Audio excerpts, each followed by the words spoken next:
everyone, welcome to another Top 10 list. This week's Top 10 list is the conclusion of my Top 10 conspiracy notes. I went through numbers technically 21 through 11 last week. I had the one honorable mention. And today we're going to knock out the top 10. So let's get started. Number 10. This is an 1886 $5 silver certificate. Now, you may know this one for the back, which is the Morgan back. This is a note where they simply featured the image of $5 silver. Why? Because this is worth $5 silver. What cooler way to show what it is to someone who can't read or understand numbers, but to show them $5 silver on the back. There is the denomination. There is exactly what it's worth. So why is this controversial? Well, if you look real close, it says, "In God we trust." This is the first note, first paper money issued by the federal government. There were state issues and obsoletes that had it, but this is the first one to say, "In God we trust."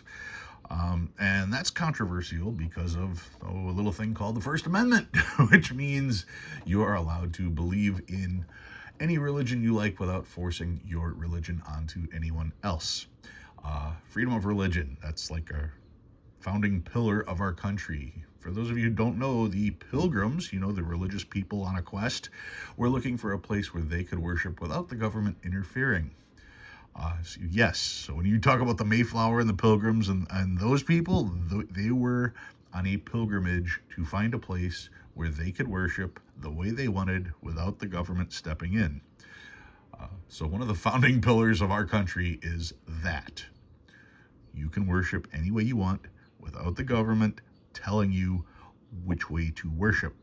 That's why it's so important for "In God We Trust" to not appear on our notes, because you can have your beliefs, everyone else can have their beliefs, and you instilling your beliefs onto somebody else is unconstitutional.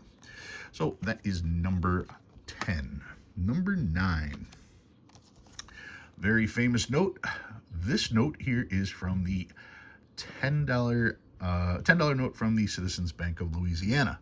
And the thing that makes this one so controversial is the story, which is barges would go down the Mississippi River to sell goods and services at the mouth of the Mississippi River, a little city called New Orleans.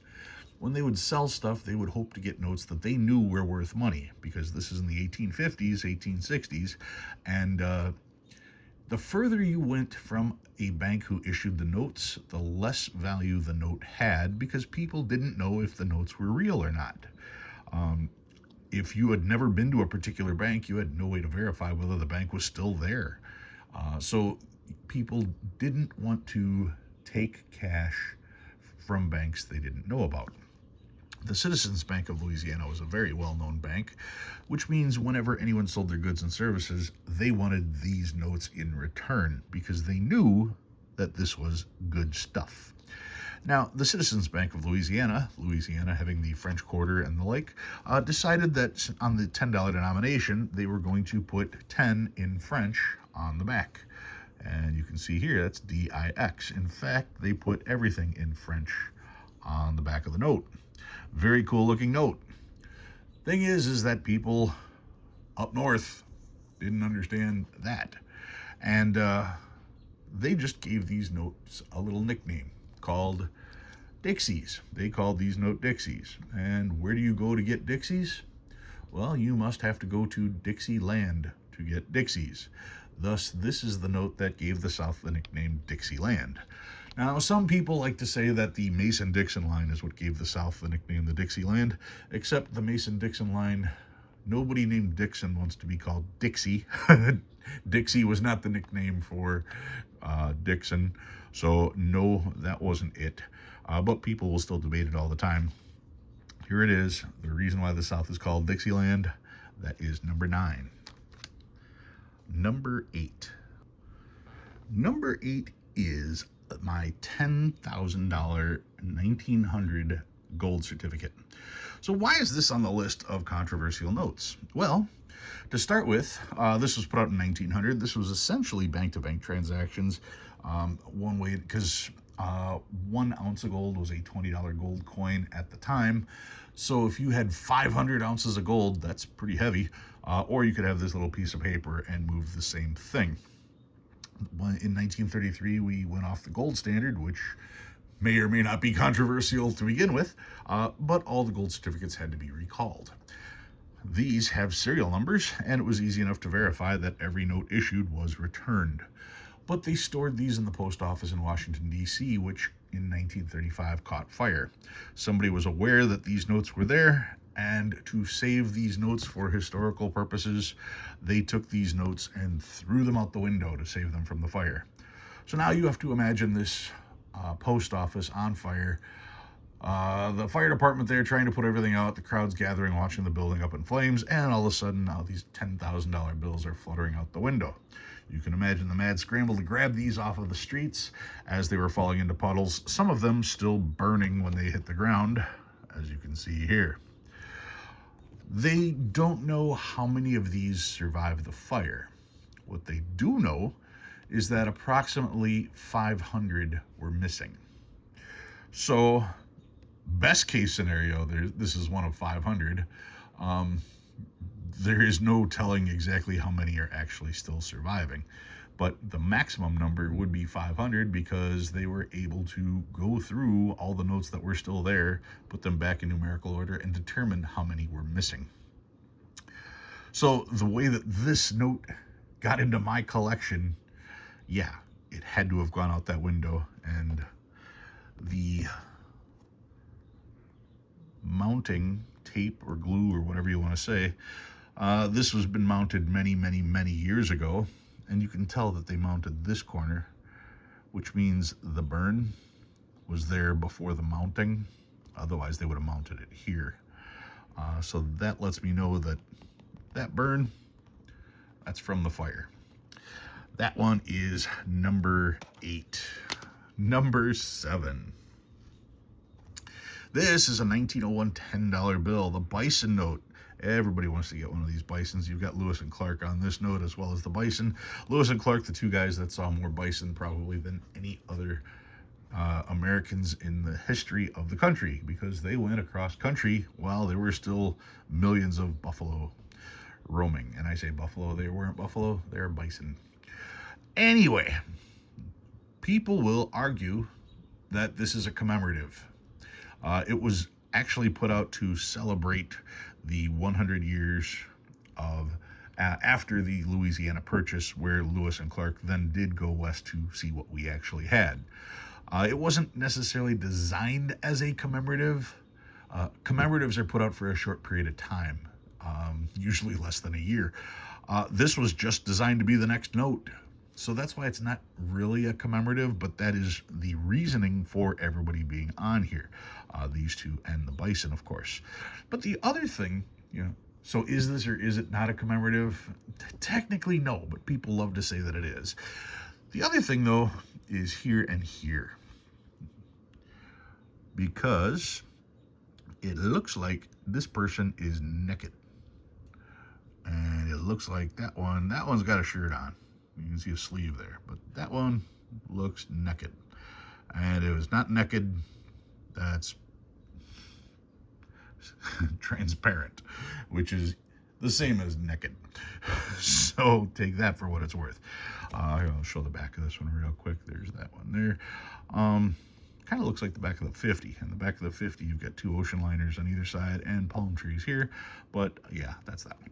Anyway, so is this a commemorative or not? Technically, no, but everybody loves to call it a commemorative. And it does feature the naked person on this side over here. So that is enough controversy there, especially when you consider notes that are coming up got removed because of such things in a relatively short time span before this note came out. So that one is number 17. Number 7. 10987. Number 6. 1862 $1 legal tender. The first note produced by our government. First $1 note, I should say.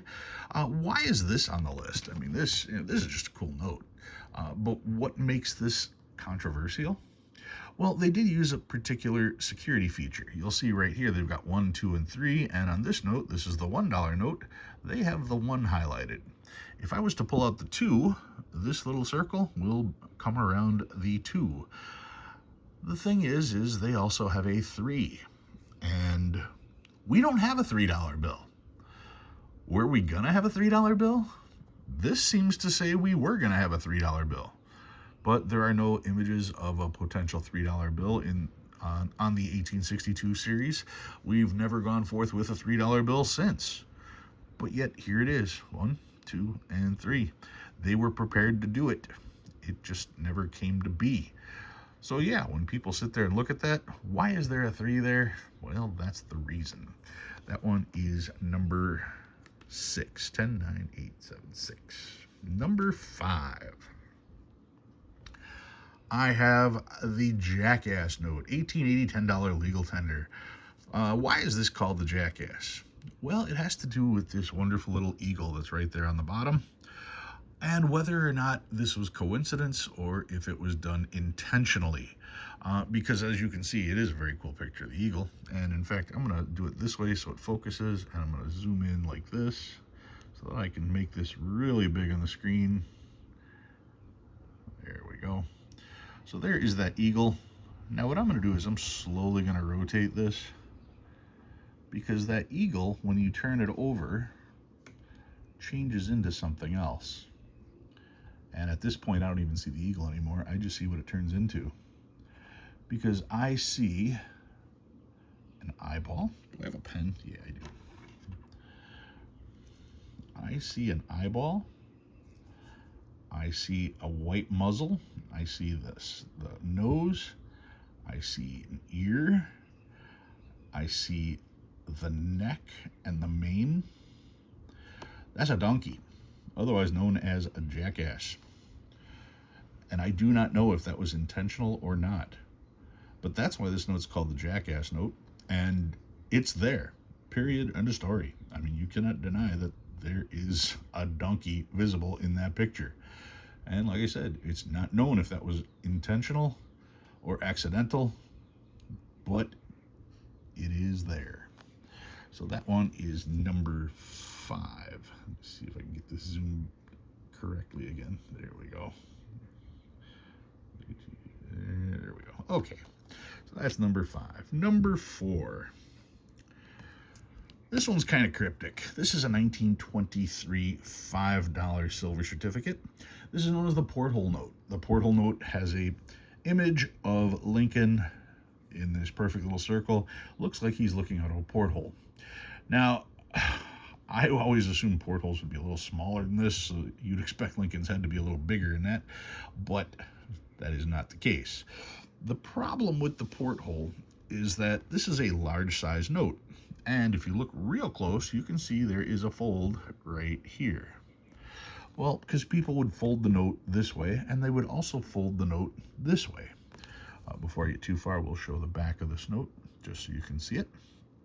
All right, so if you fold the note this way, and then fold the note this way, you'll get a crease here and a crease here, which means the crease goes perfectly through the center of the circle, making this look like the X on a gun sight. And since this was I don't want to say right after, this is 50 years after Lincoln's assassination, this is the equivalent of how far away Kennedy's assassination is from us today. That's how far this note came out from Lincoln's assassination. But they thought it was in bad taste that people would fold this note just out of habit of folding notes and end up with the image of Lincoln in the crosshairs. So that is the controversy behind this note and why they did away with that. That one is number 4. Number 3. So much to talk about with this one. This is the 1899 $5 silver certificate, the Chief Unkpapa, the Chief Running Antelope. Those are both names given to the person here because that was a real person. That was his name. He was Chief Running Antelope of the Unkpapa tribe. The person here, Chief Running Antelope, sat for the engraver so that they could do the image, and they handed him this headdress, and he said, that headdress is not part of my tribe. That is from a different tribe. And the engraver said, no, we want you to wear it. We don't care. Try convincing a person from China that they're Japanese, or try to convince a Filipino that they are the same as any other, as a Korean. It just, no. It's different. You cannot do that. That is wrong on every occasion. So they did the engraving without him wearing that, and the engraver then added the headdress on after the fact. Needless to say, that pissed off the vast majority of the Native American community, and unfortunately our country hasn't really changed too much with our attitudes that way, because we don't seem to care. But this was a huge controversy when it was done, both for the story at the time, and anybody that hears the story generally is kind of offended by the fact that we did it in the first place. So that is the $5 chief note and the story behind the chief himself. That is number 3. Number 2. This was the note suggested by the person who sent the comment in the first place. The 1896 $5 silver certificate. Why is this such a controversial note? Because the model in the center forgot to get dressed. That's right. In 1896, the government decided to put out what they called the educational series. They put out a 1, a 2, a 5. They had plans to put out a 10. And everyone was supposed to have educational purposes. This particular one was dedicated to electricity. And if you look, you can see the image here is carrying a lightning bolt, and the lightning bolt is actually firing into an extension cord, which is flowing from a lantern being held by the angel. So that is really cool imagery there. Problem is that she forgot to get dressed. That's right. And a bunch of prudes in our country, imagine that, prudes in our country, said, we will not have pornography in our pocket. Forget how we were actually put on this planet. We cannot view that. That would be bad. That and bank tellers said there is so much ink on this that when we handle it, it tends to smudge, and it makes it difficult to find the one, to distinguish the 1, the 2, and the 5 at a glance. But the main focus was the main focus. And these were removed. And because of the hurried actions, this note was replaced by this note. So from one controversy to another. That is how that one ended up being there. Here's the back of that one for those of you who like to see it. But yeah, that is the 1896 $5 silver certificate. And finally, number 1. You guys have probably been wondering, what am I going to choose for the number 1 most controversial note? I hope I don't disappoint. It's the $1 bill. Look in your pocket. Do you have one of these? This note, by law, they made a law that said we cannot change this bill. That alone makes it kind of interesting. Look at the back of the note. There is the image. Where is it? There's supposed to be a spider on the back here somewhere. Where is it? I'm not even going to try to find that, I don't think. There's all kinds of little things that are supposed to be hidden in the back of the bill. Some of them aren't really that well hidden. Like, for instance, all the Masonic imagery right here. You have the, what is that? The 13 steps here. I want to say that there was 33. There's the wording, the Latin that's written on the back of our bill. For those of you who don't think anything but English should be done on our stuff, explain to me the Latin. Everybody that wants to sit back and go, oh, English is our language. Okay, well then take this crap off the bill, because we don't need a new world order on our bill. Yes, that's the Great Seal. Kind of odd that the Great Seal has a pyramid because of all the pyramids we have in the United States. What are you going to do? There is the eagle, which there is controversy about the piece on this side and the arrows on this side. Initially, when this was designed, it had the arrows on this side, but that would mean that the arrows were in the right talon. With everybody being right-handed, having a weapon in the right talon was viewed more as an offensive thing, whereas if it was in the left, it means that we are ready, but not acting, unlike the news today, where we are acting. Let's see, what else do we got on here? That's the back. Oh yeah, then there is, of course, In God We Trust, which is completely unconstitutional. I've talked about that already. Then we look at the front, and on the front, yeah, here's where we got the spider. I wonder if I can zoom in on that. Some people call it a spider. Some people say it's an owl. So you be the judge. That's as far as I can zoom in on that little thing right there. There's other things that are hidden in here. With all the hidden stuff in here, you have to assume that there are hidden meanings behind a lot of it, and I'm not going to go into every single one. But the fact that there is a law saying that we can't change this. There's also laws saying that living people cannot appear on notes. And there is one living person doing his damnedest to put himself on a note. And some of you may be in favor of that. Others may not be in favor of that. I don't really care. The thing to keep in mind is, when you have things that are named after presidents, it's usually not the president naming them. It's usually people naming them after presidents after the fact. I do not think that George Washington named the Washington Monument after himself. I do not think the Lincoln Memorial was done by Lincoln. I do not think the 4 presidents on Mount Rushmore had anything to do with the creation of Mount Rushmore. So if you, as a president, are trying to name stuff after yourself, like, oh, I don't know, the Kennedy Center, who was not named after, Kennedy did not name the Kennedy Center, that's supposed to be done to memorialize your deeds as president, not for you to be a narcissist and just start naming stuff. So when you decide that your name is going to go on a bill, that's not everybody commemorating you. That's you commemorating yourself. Like them or hate them, that's what that is. That is not everybody going, yeah, we should do this. It's one person saying we should do that, and that's wrong. Period. End of story. So yes, the $1 bill is easily the most controversial note that we have. That's my story, and I'm sticking to it. If you learn anything new, go ahead and hit that like button. If you like what you see and you want to see more, please subscribe. Love reading all your comments. Guys, thanks for watching. I'll see you next time.